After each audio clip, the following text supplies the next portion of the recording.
Vi har fået til opgave at analysere kortfilmen Bauke. Bauke handler om en søn og hans far, som er på flugt. Vi får ikke helt at vide hvorfor, men vi ved bare, at de flygter fra et land til et andet med lastbil. De ankommer så til et land, hvor faren siger til sønnen, at han har muligheder, og de har muligheder for at få et bedre liv. Og faren skal så ud og lede efter politistationen af en eller anden grund. Og mens de er i metroen, og faren spørger en mand om vej, der løber sønnen så væk, så faren ikke kan finde ham, og finder så ud af, at sønnen er hoppet ind i et af togene. Så faren bliver så at hoppe ind i toget sammen for at få fat i sønnen, og han når ikke ud, før dørene lukker. På vej, da toget kører, så kommer togkontrollørerne og fanger faren, og finder så ud af, at han ikke har noget ID. Så de bliver så tager ham med over til stationen, hvor de så ringer til politiet. Når politiet ankommer og skal køre faren væk, der vælger faren ikke at tage sønnen med, og benægter, at sønnen egentlig er hans søn, fordi at han nok mener, at han kan få et bedre liv i Norge, fordi at han nok bliver sendt hjem til det land, han kom fra.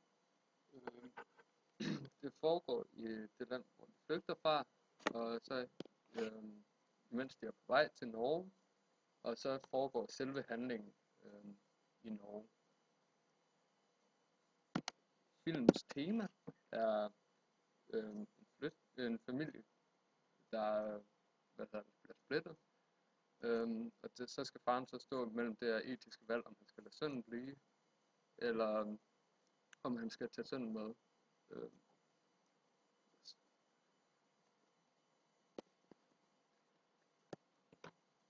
De flygter fra et land, som er meget fattigt, hvor de flygter til Norge, men drengen bliver væk fra faren, og der kommer en kontrollør, bliver faren ført væk. Da faren og drengen mødes igen, siger Bauke, at altså faren, at han ikke kender hans søn, og så sønnen kan blive i Norge, som faren ønsker. Farens motiv for det her valg, det er, at han ønsker at give sin søn en lysere fremtid. Fordi han har ikke mulighed for at give en god fremtid for det land, at de kom fra. Han bliver højst sandsynligt sendt tilbage, når han ikke har noget ID. Hvor at sønnen har en større mulighed i det land, de ankom til. Yes, så kommer vi så til de 7 parametre. Med rolleindhaver, årsag, enkelhed, samspil med billede og lyd. Den ting, som går igen. Økonomi og helhed. Ja. Som rolleindhaver, så er det primært faren, som er hovedkarakteren, da det er ham, der skal foretage det valg, som kommer i toeren. Og valget, der bliver taget i den her film, det er, om faren han skal efterlade sin søn, så han får den her lysere fremtid, eller om han bare skal tage ham med, så at de kan være sammen igen. Som han egentlig havde lovet ham i starten af filmen, at han ikke ville forlade ham. Overraskelsen er, at han egentlig forlader ham i Norge, men når det er, at man sådan kommer mere i dybden med filmen, kan man godt forstå, hvorfor at han vil gøre det, og give drengen bedre muligheder. Samspillet mellem billede og lyd. Der er mere dialog i filmen end normalt i kortfilm, men det er samtidig ikke overdrevet, så det giver en forståelse for situationen. Så er der også underlægningsmusik, som skaber en stemning for de forskellige scener, og så er det synkronlyd. Til sidst, eller ikke til sidst, så er der tingene, som igennem hele filmen går igen. Det er så det her billedkort af fodboldspilleren Zinedine Zidane. Faren tager først kortet fra drengen i starten, fordi han siger, at man ikke skulle se, at de kommer fra det her land. Og til allersidst så smider han kortet ud af vinduet i bilen, når det er, han bliver kørt væk. Og vi tror, at det symboliserer den kærlighed, han giver, og at han vil give slip på drengen. Enkelhed og dybde. Filmen er enkel og lige frem, og man kommer aldrig i tvivl om, hvad filmen den omhandler. Økonomi og helhed. I filmen er alt unødigt klippet væk, og vi er tilbage med koncentratet af historien, og der er ingen unødige sideplots eller lignende. Ja, hvis vi nu prøver at sætte beretningsmodellen ind i den her kortfilm, så har vi sagt, at anslaget det er der ved lastbilerne, hvor vi ser, at de klipper det der hegn for at komme ind til en lastbil, de ligesom kan køre med. Præsentationen Det er ligesom når de er ankommet til det nye land, og de har den her diskussion om det her billedkort. Udviklingen, det er omkring metroen, hvor det er, at man ligesom får lidt, de er lidt forvirret, og faren prøver på at komme til en politistation.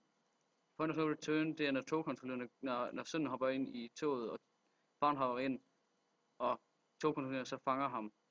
Konfliktoptrapningen er, når de er på stationen, og de finder ud af, at faren ikke har noget ID. Så de bliver nødt til at kalde til politiet. Klimaks er så, når politiet ankommer. Og til sidst, der har vi udtoning, og det er der, hvor der sønnen, han bliver efterladt helt alene og løber efter bilen. Klipperytmen her i filmen, den er forholdsvis hurtig, og det skaber en intens stemning, så man får ligesom følelsen af, at de hele tiden kan blive fanget. I filmen er der 3 sekvenser.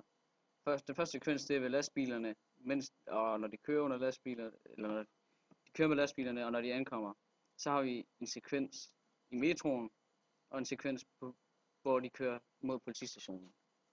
Billedudsnittet i denne fortælling foregår mest i halvnær, men der forekommer også andre billedudsnit.